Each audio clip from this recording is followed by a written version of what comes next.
السلام علیکم ورحمۃ اللہ وبرکاتہ۔ منہ سے بدبو آتی ہو تو منہ میں سونف رکھ کر چوسا کریں، اس سے بدبو دور ہو جاتی ہے اور منہ خوشبودار رہتا ہے۔ دعاؤں میں یاد رکھیں اور میرے والد محترم حکیم شوکت علی مرحوم کے لیے خصوصی دعا کریں، اللہ تعالیٰ ان کو جنت الفردوس میں اعلیٰ مقام عطا فرمائے، آمین ثم آمین۔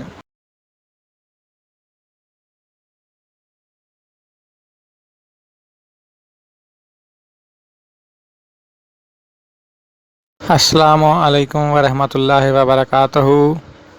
منہ سے بدبو آتی ہو تو منہ میں سونف رکھ کر چوسا کریں، اس سے بدبو دور ہو جاتی ہے اور منہ خوشبودار رہتا ہے۔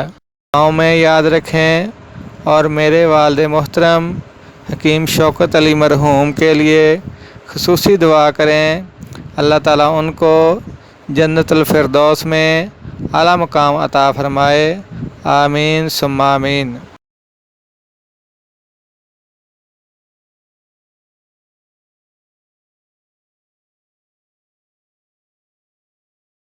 السلام علیکم ورحمۃ اللہ وبرکاتہ۔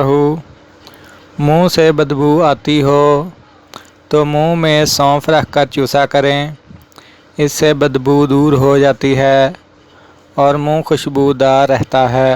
دعاؤں میں یاد رکھیں اور میرے والد محترم حکیم شوکت علی مرحوم کے لیے خصوصی دعا کریں، اللہ تعالیٰ ان کو جنت الفردوس میں اعلیٰ مقام عطا فرمائے، آمین ثم آمین۔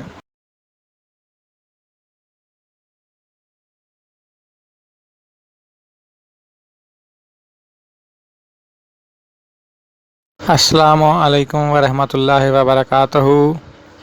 منہ سے بدبو آتی ہو تو منہ میں سونف رکھ کر چوسا کریں، اس سے بدبو دور ہو جاتی ہے اور منہ خوشبودار رہتا ہے۔ دعاؤں میں یاد رکھیں اور میرے والد محترم حکیم شوکت علی مرحوم کے لیے خصوصی دعا کریں، اللہ تعالیٰ ان کو جنت الفردوس میں اعلیٰ مقام عطا فرمائے، آمین ثم آمین۔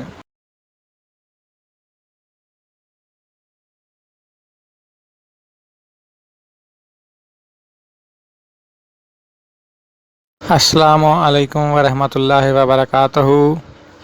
منہ سے بدبو آتی ہو تو منہ میں سونف رکھ کر چوسا کریں، اس سے بدبو دور ہو جاتی ہے اور منہ خوشبودار رہتا ہے۔ دعاؤں میں یاد رکھیں اور میرے والد محترم حکیم شوکت علی مرحوم کے لیے خصوصی دعا کریں، اللہ تعالیٰ ان کو جنت الفردوس میں اعلیٰ مقام عطا فرمائے، آمین ثم آمین۔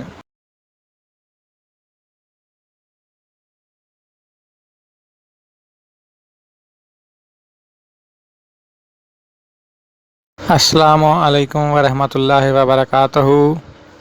منہ سے بدبو آتی ہو تو منہ میں سونف رکھ کر چوسا کریں، اس سے بدبو دور ہو جاتی ہے اور منہ خوشبودار رہتا ہے۔ دعاؤں میں یاد رکھیں اور میرے والد محترم حکیم شوکت علی مرحوم کے لیے خصوصی دعا کریں، اللہ تعالیٰ ان کو جنت الفردوس میں اعلیٰ مقام عطا فرمائے، آمین ثم آمین۔